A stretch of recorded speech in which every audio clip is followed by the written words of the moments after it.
50쪽의 2번 연습문제. 이게 이제 논증적으로 요약하는 이제 본격적인 연습입니다. 여기서부터가. 여러분들이 제시문을 보고서 보통 우리가 다음에 요약하기에서도 한번 나오겠지만은 여러분들이 요약을 할 때 어떤 특징이냐면 막 잘라내면서 해. 잘라내면서 이제 이거 아니니까 지우고 아 요거 찾았고 해서 이거 딱딱 연결 이런 식으로 하면은 어려워져요.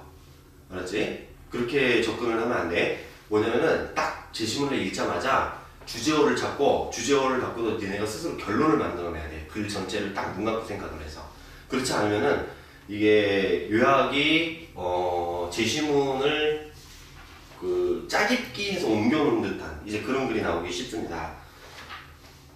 자, 50쪽에 2번 제시문을 논증으로 구성해 요약하는 연습을 해봅시다. 첫 번째, 제시문을 읽어보면서 왜 그러냐면은 이 제시문에 있는 모든 정보를 다 활용하는 게 아니야. 우리가 필요한 정보만을 쓰는 건데 필요한 정보가 뭐냐면은 결론하고 이유야. 이제 그것들만 딱 찾아내야 된다는 거예요. 그래서 앞에 이것도 요약을 해보면 앞에 부분 싹 날리게 돼 있어. 자, 봅시다. 자유경쟁 사회에서 빈곤한 사람들에게 주어지는 기회는 부유한 사람들에게 주어지는 기회보다 훨씬 더 제한적이다. 일단은 자유경쟁 사회 맞죠? 키워드들은 일단 잡아놓으세요. 자유경쟁 사회. 자유경쟁 사회에서 가난한 사람은 훨씬 기회가 적지. 그건 맞아. 그지? 부자인 사람들은 해볼 수 있는 게 되게 많아. 근데 가난한 사람들은 예를 들어서 교육도 제대로 못 받을 수도 있고 대학을 가고 싶어도 못 갈 수도 있고 기회가 더 줄어들 수도 있습니다. 그래서 더 제한적이야. 그럼에도 자유경쟁 사회의 가난한 사람들이 전체주의 사회에서 더 큰 물질적 안락함을 누리는 사람보다 훨씬 더 자유롭다는 사실은 변하지 않는다. 무슨 얘기예요? 자유경쟁 사회에서 부자보다 열악한 위치에 있는 가난한 사람들이 전체주의 사회에서 높은 지위에 있는 사람보다 훨씬 더 좋다라는 얘기지. 그지? 간단하게는 그 얘기야? 한번 여러분들한테 물어볼게. 너네들이 한국에서 찌질하고 가난하게 살래? 아니면은 북한에서 고위직으로 살래? 어떨 거야? 당연히 북한? 당연히 북한? 아니에요. 거기는 아무리 지위가 높아도 노예야, 노예. 그지? 아무리 가난해도 여기서 사는 게 더 나아. 기회가 여기가 더 많죠. 그지? 거기에서 뭐 벤츠 타고, 그러면서 뭐 자기 시종들도 딸리고 하는 뭐 고위직에 있어도, 응? 김정은이. 야, 탄광. 그러면 어떻게 되는 거야? 그냥 숙청되는 거야. 제 총살. 알았어? 북한은 전체주의 사회, 전체주의 사회. 전체주의 사회에서 아무리 지위가 높아봐야 무슨 소용이냐. 응? 자, 그래서 이게 더 자유로워. 여기 아무리 우리가 가난하게 빈곤하게 산다 하더라도 대한민국이 훨씬 나은 거죠. 자, 자유경쟁 하에서는 가난하게 출발한 사람이 유상을 상속받은 사람보다 큰 부에 이르게 될 가능성이 훨씬 적은 것도 사실이다. 이것은 첫 번째 문제와 비슷한 거죠. 그러나 자유경쟁 시스템에서는 가난하게 출발한 사람도 큰 부를 쌓는 것이 가능하고 그 성공 여부도 자신에게 달려있지 정치 권력자의 선처에 달려있지 않다. 북한은 정치 권력자의 선처에 달려있죠. 김정은의 선처에 달려있어. 살고 죽는 게. 이제 자유경쟁 시스템은 누군가가 큰 부를 이루려는 시도를 아무도 금지할 수 없는 유일한 시스템이다. 그러니까 여기서 사실은 뭐 얘기하는 거야? 지금까지 읽은 내용을 놓고 봤을 때 자유경쟁 사회는 어떻다는 거야? 자유롭다는 거지. 이 사회에서는 사람들이 자유롭다는 요 문장을 엄청 길게 한 문장으로 줄여서 말할 수 있는 것을 엄청나게 길게 설명을 한 거야. 이해시키려고. 자, 그래서 가짜 경제적 자유와 유사하지만 좀 더 타당성을 지닌 사회 경제적 보장은 진정한 자유 필수 불가결한 조건으로 지지됩니다. 자, 자유경쟁 사회는 어떤 사회냐면은 개인들의 자유를 보장하는 사회야. 그러니까 이 자유를 진정한 자유 필수 불가결한 조건으로 이러한 자유를 보장하기 위해서 사람들은 뭘 얘기하곤 해? 사회 경제적인 보장을 주장하고 한다는 거죠. 그치? 사회 경제적인 보장을 이렇게 주장을 하기는 해. 요것이 이 자유의 조건이다 라고 말을 하면서, 그러나 사회 경제적 보장의 개념은 막연하고 불분명하다. 사회 경제적 보장의 요구는 자유를 위험하게 할 수 있다. 그런데 어떻다? 이러한 보장의 요구가 있을 수 있어요. 근데 이 사람 하고 싶은 말은 사회 경제적인 보장은 뭐 어떻다? 자유를 위험에 빠뜨린다. 이런 얘기죠. 자유를 위험하게 할 수 있다. 간단하게 얘기하면 뭐야? 사회 경제적인 보장은 자유를 훼손한다. 이런 얘기지. 다른 말로 바꿔서 쓰면.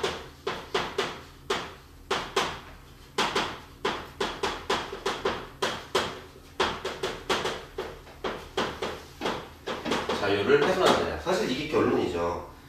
경제적인 보장이나 사회복지를 위한 일반적인 노력이 자유의 기회를 높이기는커녕 자유에 대한 가장 심각한 위협이 될 수 있다. 이것은 좀 더 구체화시킨 거지. 사회 경제적인 보장을 경제적 보장이나 사회복지를 위한 노력으로 이제 좀 더 구체화시켜서 같은 내용입니다. 원칙적으로 사회 경제적 실업의 문제를 해결하는 것은 매우 중요하다. 그러나 실업 문제의 해결을 위한 국가의 개입은 불필요하며 이것이 시장의 체제를 대체해서는 안 된다. 좀 더 구체적인 사례를 들어서 이제 실업 얘기까지 나왔어요. 일부 경제학자들은 국가의 대규모 공공사업 시행과 재정 지출을 통한 실업 문제의 해결을 주장한다. 그러나 이것은 자유경쟁 분야의 심각한 제약을 초래한다. 간단하게 얘기하면 사회 경제적인 보장, 이거의 구체적인 이야기로는 이제 실업 문제 해결이 들어온 거죠. 근데 이 사람이 하고 싶은 말은 이거지. 사회 경제적인 보장을 하기 위한 국가의 노력은 불필요하다. 또는 사회 경제적인 보장, 보장을 위한 국가의 개입은, 국가는 개입해서는 안 된다. 뭐 이제 이런 얘기를 하는 거야. 자, 보면은 심각한 제약을 초래할 것이다. 왜냐하면 첫째, 하나의 통합된 목적 아래 사회 전체를 강압적으로 재편하기 때문이다. 둘째, 그런 목적들을 달성하기 위해 과도한 국제적 정치 권력이 필요하기 때문이다. 셋째, 그런 권력이 중앙기관 노예적 구별하기 어려울 정도로 시민의 정치적 경제적 종속 상태를 초래할 것이기 때문이다. 그러니까 일단은 아까 선생님이 예를 이제 결론이 정해서 사회 경제적인 보장은 자유를 훼손합니다. 요거의 이유로 지시는 게 뭐니? 요게 첫 번째로 지시된 게 여기서 보면은 첫째, 둘째, 셋째가 뚜렷하게 보여주고 있죠. 사회의 강압적인 재편이 이루어져. 이거야. 사회 경제적 보장을 하려면 요게 필요해. 그리고 두 번째 또 필요한 게 뭡니까? 둘째, 독재적인 정치 권력이 등장해. 독재적인 정치 권력이 필요하고, 셋째, 시민들이 어떻게 된다? 시민의 정치적, 경제적인 예속을 초래하게 된다. 이런 거죠. 자, 이게 이렇게 돼갖고 얘네들이 근거가 돼서 이게 자유를 훼손한다라고 하는 것을 지지하는 거야. 사회 경제적인 보장을 위해서는 이게 필요해. 사회의 강압적인 재편이나 독재적인 정치 권력이나 또는 이 시민들의 정치 경제적인 예속 상태는 자유를 훼손하게 된다. 이렇게 되는 거죠. 그래서 이걸 하지 말라는 거지. 일단은 얘가 결론으로 잡을 수 있고 얘를 이제 이유로 이제 잡을 수가 있는데 여기에서 더 나아간 귀결까지로 본다면은 이제 자유경쟁 사회에서 정부는 이 사회경제적인 보장을 해서는 안 된다. 이렇게 될 수가 있죠. 더 나아간 결론으로. 그러면 그거의 이유가 얘로 바뀌는 거야. 사회경제적인 보장은 자유를 침해하니까. 왜 침해할까? 사회경제적인 보장을 위해서는 사회강압적 재편과 이거 정치 독재 권력 그리고 정치 경제적 예속 이것이 필요하기 때문이다. 이렇게 되는 거지. 그래서 실제로 앞에서 여러 가지 막 얘기들이 쭉 나왔어. 자유경쟁 시스템에서 자유 보장된다는 얘기를. 그것을 다 쓸 필요가 없고 논증만 구성한다면 사실 이런 정도만 해갖고 이게 정리가 되는 거야. 이게. 자, 봅시다. 두 번째. 기억이 의미하는 바를 활용하여 케팔로스의 입장을 논증으로 구성하여 설명하시오. 이것은 저기서 나온 건데, 플라톤 국가에서 나온 말인데, 나오는 제시문인데, 여기에서 여러분들이 그 케팔로스의 결론이 뭔지를 생각을 해보고, 그리고 여기서 작용하는, 여기서 활용이 되고 있는 논증이 무엇인가, 어떤 종류의 논증인지를 보면 돼요. 여기서 유비추론이 활용이 됩니다. 유비추론이. 자, 케팔로스. 노년은 나쁜 게 아니라 좋은 겁니다. 젊었을 때의 갖가지 욕망들이 누그러지는 건 마치 노예가 수많은 남북한 주인들한테도 풀려나 자유인이 되는 것과 흡사하지요. 젊었을 때는 욕망이 노예가 된다는 얘기지. 근데 나이가 들면서 그런 욕망이 이제 사라진다는 얘기예요. 그건 훌륭한 성품 덕분입니다. 절제할 줄 알고 쉬 만족하는 사람이라면 노년의 신체적 고통과 불편함을 견디는 게 어렵지 않다는 말씀입니다. 그러나 선생, 만약 그렇지 않은 사람이라면 노년도 젊음도 다 견디기 힘들 것입니다. 자, 소크라테스, 제 생각에는 어르신께서 노년을 수월하게 견뎌내신 것이 훌륭한 성품 때문이 아니라 넉넉한 재산 때문이라고 생각하는 사람이 많을 듯합니다. 부자들에겐 위안거리가 많다고들 하니까 말씀입니다. 재산이 있으면 이제 위안거리가 많으니까 노년을 잘 참는다 이런 얘기죠. 그러니까 켐팔로스가 하고자 하는 얘기는 뭐야? 노년은 노년의 삶, 노년의 행복한 삶이라고 얘기를 할 때 요게 좋다라는 걸 말하고 싶어. 왜 그러냐면은 이것을 가져오는 것이 뭐 때문이다? 훌륭한 성품 때문이다. 훌륭한 성품. 훌륭한 성품 때문에 절제를 할 수 있어서 욕망으로부터 자유로워지니까 행복해진다 이런 얘기를 했어요. 그랬더니 소크라테스가 야 그거 아니고 이게 재산 아니야 재산? 사실 돈 많아서 그런 거 아니야? 너 돈 많잖아. 그러니까 너는 노년이 괜찮지. 이렇게 말하는 거야. 이렇게도 이제 반박을 했어요. 일단 요 두 개의 요소들을 봐봐. 훌륭한 성품과 재산. 자 그런데 그런 주장에도 일리가 있겠지요. 하지만 그것만이 전부는 아닙니다. 페르시아 함대를 격파한 아테네의 영웅 테미스토클레스 장군의 말씀이 적절한 거죠. 어느 날 테미스토클레스 앞에 세리포스라는 들어보지도 못한 작은 나라에 사는 어느 평범한 자가 나타나서는 테미스토클레스를 헐뜯기 시작했습니다. 테미스토클레스가 유명해진 것. 자, 이런 거죠.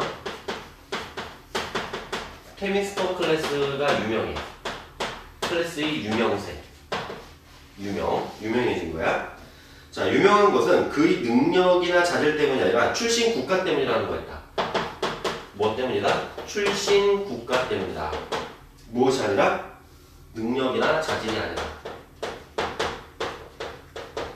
능력이나 이 자질들이 이게 아니라 출신 국가 때문에 얘가 유명해졌다. 이렇게 얘기를 했어요. 자, 그랬더니 테미스토클레스는 그자에게 이렇게 대답했습니다. 내가 세리포스 사람이라면 유명해질 수 없었겠지만 이거 무슨 얘기야? 출신국가 그지? 내가 세리포스 출신이었다면 유명해질 수 없었을 거야. 그러니까 출신국가가 중요하기는 해. 이것도 근데 네가 아테네 사람이라고 하더라도 어떻다? 사람이어도 유명해. 네 출신국가가 아테네인이었다고 해서 그럼 네가 유명해졌을까? 아니라는 얘기죠. 출신국가가 뭐야? 충분한 조건이 되지는 않아요. 그지? 필요하기는 해. 내가 아테네 출신이라는 것이 도움을 주기는 했어. 그런데 너는 유명해질 수 없어. 아테네인이라고 하더라도. 왜? 뭐가 없으니까. 그러니까 테미스토클레스가 말하기를 이런 거지. 자기가 유명해지는 데 있어서 중요한 것은 뭐가 중요해요? 출신국가 중요합니다. 이것도 있어야 되지만 뭐가 더 중요해? 더 중요한 것이 뭐라고 보는 거야? 이 능력하고 장군으로서의 능력하고 자질이 이게 중요하다는 얘기지. 그지? 그러면 요거에 해당되는 게 뭘까? 이게 유비추론이라고 그랬어요? 노년의 행복한 삶이라고 할 때 어떻다? 이 비유를 통해서 요 소크라테스가 말한 반박을 사람들이 하고 있는 반박을 비판을 하려고 해요. 이것은 어떻다? 출신국가에 해당되는 게 뭐겠어요? 노년에서의 재산이지. 하지만 재산이 아무리 많아도 훌륭한 성품이 없으면 어떻습니까? 노년이든 젊음이든 견디지 못한다고 하죠? 출신국가에 해당되는 게 이거야. 그리고 능력에 해당되는 게 뭐예요? 이게 자제할 수 있는 훌륭한 성품을 말하는 거지. 이런 관계가 성립되는 거야. 그러니까 테미스토클레스의 말을 요 기억이 의미하는 말을 활용해서 이 입장을 논증으로 구성한다면 테미스토클레스가 유명해지는 데 있어서는 출신국가 능력, 자질이 모두 다 중요하다. 그러나 이 중에서 더 중요한 것은 출신국가보다는 능력과 장군으로서의 능력과 자질이다. 마찬가지로 노년의 행복한 삶을 위해서는 재산과 훌륭한 성품 모두가 중요하지만 이 중에서 더 중요한 것은 재산보다는 훌륭한 성품이다. 이렇게 되는 거죠. 이해되니? 이제 이런 방식으로 이제 요약을 해서 들어갈 수가 있어요. 3번 다음 제시문의 입장을 논증으로 간략히 구성하여 요약하시오. 자, 요것도 말이 되게 길기는 하거든? 근데 이것도 요약을 하면은 이것은 실제로 저기에서 이것은 고려대학교, 아까 이것은 경희대학교, 얘는 카톨릭대학교, 그리고 얘는 저기 고려대학교 예전에 나왔던 2011학년도 문제였는데 예전에 고려대학교에서 요약 문제가 나왔어요. 지금은 이제 논술이 어차피 없어졌지만은 근데 이 고려대학교 문제는 요약 연습을 하고 내가 재심을 정확하게 읽는 독해 연습하는데 상당히 도움이 많이 돼. 예전 문제들도 우리 그 학원 카페 게시판에 올라가면은 예전 문제들도 다 올려놨거든?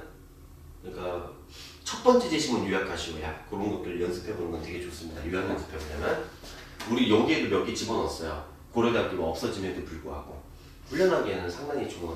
고려대학교가 문제를 상당히 잘 냈었거든. 그러면 이것은 케인즈의 글입니다. 이건. 자 봅시다. 이것은 단락별로 한번 정리를 해가면서 한번 보자. 어떤 것들을 그러니까 여러분들이 가지를 쳐내가면서 이제 요약을 하는데 가지를 쳐내가면서 선생님은 뭐라고 얘기하냐면 요약할 때 요약을 여러분은 조각을 하듯이 이제 요약을 해나가. 글을 놓고서 잘라내고 근데 조각을 하는 게 아니라 소조를 해야 돼.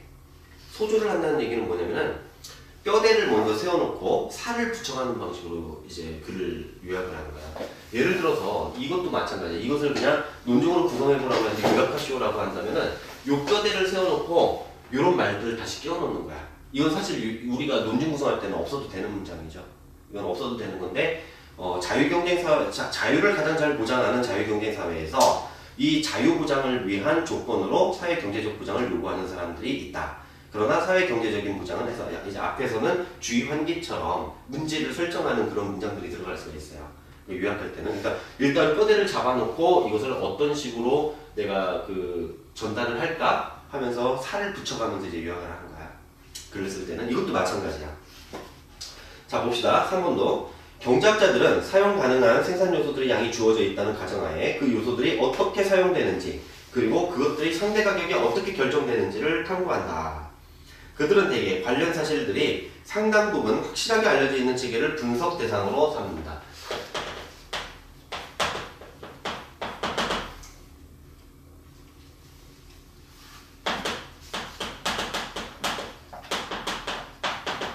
확실한 지식을 갖고 한다는 거죠. 경제학자들은.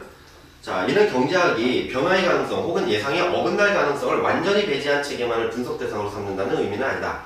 경제학자들은 대체로 특정 시기에 사실과 예상이 확정적이고 계산 가능한 형태로 주어지면 위험도 통계적으로 정확하게 계산될 수 있다고 가정한다. 그러니까 모든 것이 전혀 예상이 어긋날 정도로 어긋날 가능성 이런 것이 없다라고 하면서 이제 분석하는 것이 아니고 그럴 가능성이 있는데 경제학자들은 어떻다? 어쨌든 간에 우리가 지금 확실한 지식으로 바꿔주는 것이 이제 계산 가능성이에요. 계산 가능한 형태로 주어지고 통계적으로 정확하게 계산될 수 있다고 가정한다. 또한 그들은 확률이 계산을 통해 불확실성을 확실성과 동일한 지위, 즉 계산 가능한 지위로 바꾼다. 그러니까 여기서 보면은 통계하고 경제학자들은 통계와 확률을 이용해서 어떻게 한다? 확실한 지식을 이제 추구한다. 이렇게 되는 거죠. 자, 이는 벤담 철학에서 고통과 쾌락의 계산 혹은 이익과 불이익의 계산이 가능하고 그것이 일반적으로 인간 윤리적 행동에 영향을 미치고 있다고 전제하는 것과 같다. 여러분들 귀에 쏠깃하죠, 갑자기. 뭐가 나와서? 벤담이 나와서. 그치? 벤담 알지? 잘 알지? 생활과 윤리 공부하니까. 공리주의, 빠질 수 없는 거. 그러면 요약할 때 여러분들 이게 꼭 들어가요. 근데 불필요한 내용이야. 사실. 얘는 공리주의 설명하려고 하는 게 아니라 경제학자들의 합리적인 예측에 대해서 비판하는 글이란 말이야. 근데 벤담을 이게 한 번만 나왔으면 또 안 쓰거든? 공리주의를? 근데 두 번째 달에 또 나와요. 이게. 그러니까 이게 뭔가 중요한 것 같다 하고서 쓰게 되는 거야. 이게 그렇게 판단을 하면 안 돼. 그러니까 뭔지 결론부터 찾고 들어가는 거야. 그런데 우리는 우리 행동의 가장 직접적인 결과 이외에 대해서는 매우 불확실한 지식밖에 가지고 있지 않다. 이제 두 번째 단락으로 갑시다.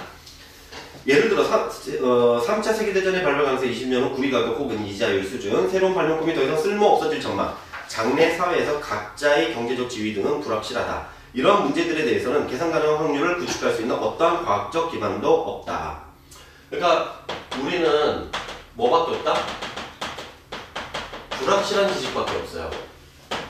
왜냐하면 우리는 사실은 얘네 경제학자는 계산 가능하다고 얘기하지만은 계산 불가능해요.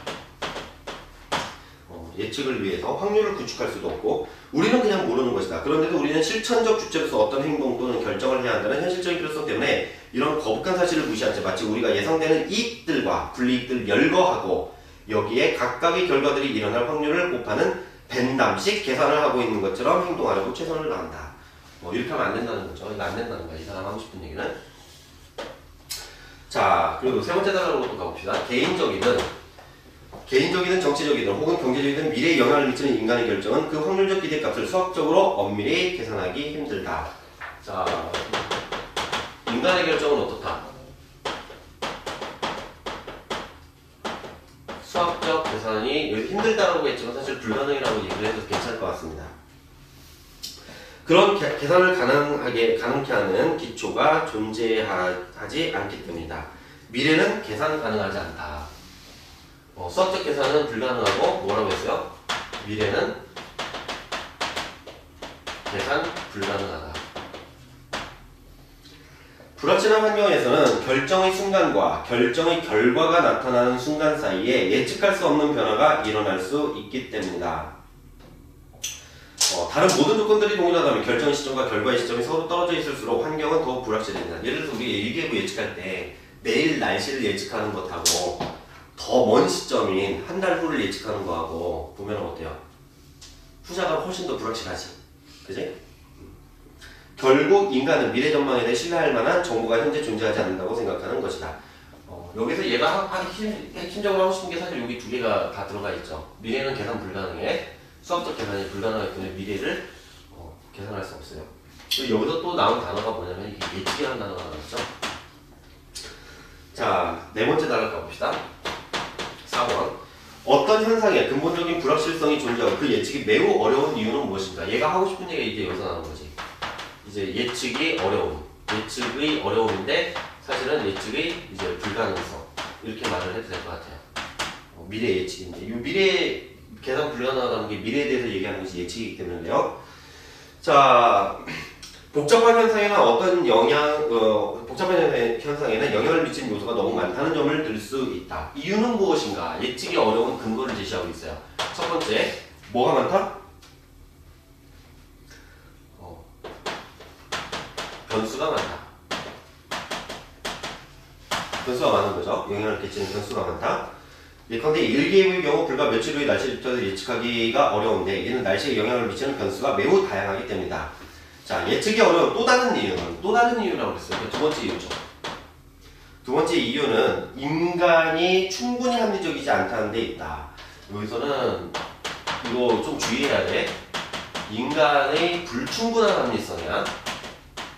근데 아이들이 합리성이 불충분하다라는 말하고 충분히 합리적이지 않다라고 하는 말하고 인간이 합리적이지 않다라는 말은 서로 다른 말이지. 그치? 합리적이지 않다라는 얘기는 이성적으로 판단 못한다는 얘기예요. 근데 불충분하다라고 충분히 합리적이지 않다라는 얘기는 합리적이기는 한데 그 합리성을 완벽하게 발휘를 못한다는 얘기야. 자, 인간은 불충분한 합리성을 갖고 있다. 경제학 모형에서는 인간이 합리적으로 행동한다고 가정한다. 이러한 합리성 가정에 의하면 인간은 매우 복잡한 계산을 순식간에 처리할 수 있을 뿐만 아니라 다른 사람들의 예상 등에 대해 많은 정보를 가지고 있으며 행동이나 믿음이 일반적이다. 하지만 인간은 무한한 계산 능력도 이제 요거에 보면은 무한 계산 능력이 없어요. 계산 능력이 무한하지가 않아. 정보들을 다 처리를 할 수 없는 거지. 신과 같은 전지력도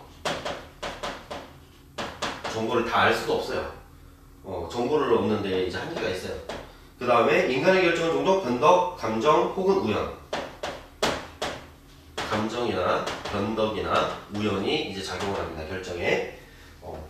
자, 그래서 합리성 가정에 기초한 모형이 예측이 빗나가는 이유는 바로 이 때문이다. 자, 일단 여기서 이제 이 핵심 논쟁이 딱 나와버린 거야.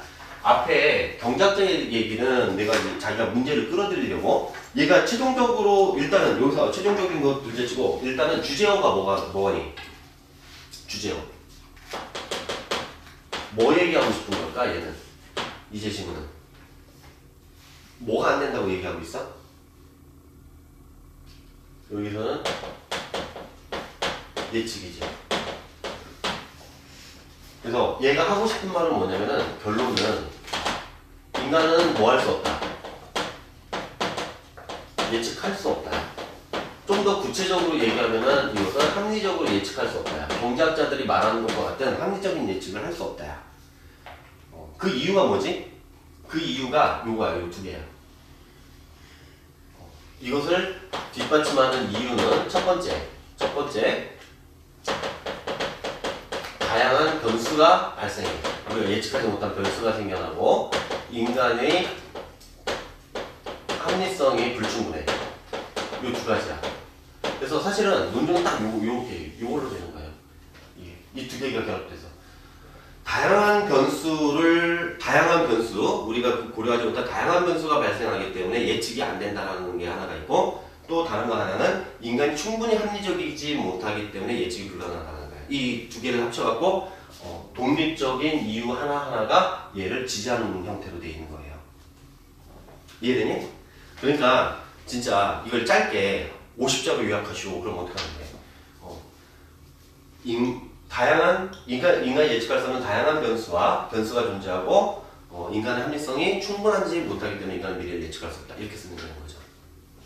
한 문장으로 써버리면 그렇게 쓸 수 있어요. 짧게 쓰면은 분량을 늘리게 되면은 요것도 좀 더 풀어서 설명을 해주면 되고, 여기서 분량을 더 늘릴 것 같으면 인간이 불충분한 합리성의 이유, 요것을 또 집어넣어 줄 수 있죠. 이제 모든 정보를 알 수도 없고 그 변수들을 모두 다 계산해낼 수 있는 능력도 없고, 그리고 우연적인 요소가 우리가 결정에 이제 개입을 하게 되고 이렇게 되는 거야. 이해되니? 만약에 요약하시오로 된다면은 여기서 이 경장 얘기하는 거 요것을 써줄 수가 있지. 그러니까 이렇게 되는 거지. 경제학자들은 인간이 합리적으로 아니면 뭐 수학적인 확률과 통계와 확률을 이용하여 합리적으로 예측을 할 수 있다고 주장한다. 그러나 인간은 어떻다? 그러한 합리적인 예측을 할 수 없다. 왜냐하면 이렇게 이제 써주는 이런 이제 주의 환기시켜서 문제를 설정해주는 그런 문장을 하나를 더 집어넣는 거라고. 이해돼요? 일단 여기서 논증이 하나 끝난 거야. 이게. 그래서 일단 하나 안 된다라고 얘기를 한 거고, 핵심은 여기에 있어요. 그런데 이 사람이 좀 더 나아가서 그럼에도 불구하고 세상은 불확실하지만 페이지 넘겨서 인간은 실천적 주체로서 행동해야만 하면 세상의 바퀴를 굴러가게 하는 것은 행동하려는 인간의 내재적인 충동이다. 인간의 합리적 자아는 가능한 최선의 방식으로 대안들 중에서 어느 것을 선택하는데 계산이 가능하다면 계산을 하겠지만 종종 변덕이나 감정 혹은 우연에 의존한다. 그러면 불확실한 상황에서 인간은 어떤 식으로 행동하는가? 이와 관련하여 인간이 생각해낸 중요한 기법 중 하나는 우리가 자신의 판단보다는 더 나은 정보를 가지고 있을 법한 다른 사람들의 판단에 의지해서 행동하는 것이다. 자, 일단은 인간은 미래를 합리적으로 예측할 수 없음에도 불구하고 자꾸 예측을 하려고 해. 그지? 예측을 불확실함에도 불구하고 예측을 하려고 하는 이유는 인간이 행동을 해야 되기 때문이지. 예를 들어서 여러분들이 대학에 입학할지 못할지 합리적으로 예측을 할 수가 없죠. 그럼에도 불구하고 어떻게 하는 거예요? 나는 대학교 입학을 위한 시험들을 봐야 돼. 수능 시험도 봐야 되고 논술 시험도 봐야 되고 뭐 등등 이런 게 있단 말이야. 그지? 그런 실천적인 행동을 해야 되기 때문에 미래를 예측하려고 해. 그래서 어떻게 해요? 기법 중 하나, 우리가 자신의 판단보다 더 나은 정보를 가지고 있을 법한 다른 사람들의 판단에 의지해서 행동하는 것. 그러니까 보니까 어때요? 선배들이 논술 학원을 다녀, 국어 학원을 다녀. 그러니까 나도 다니는 거지. 그지? 그거 얘기하는 거야. 똑같은 거야. 이런 식으로 다른 사람들을 따라하려는 개인들이 내리는 판단을 관행적 판단이라고 한다. 자, 여기에서는 관행적 판단이라고 하는 요걸 얘기했어. 더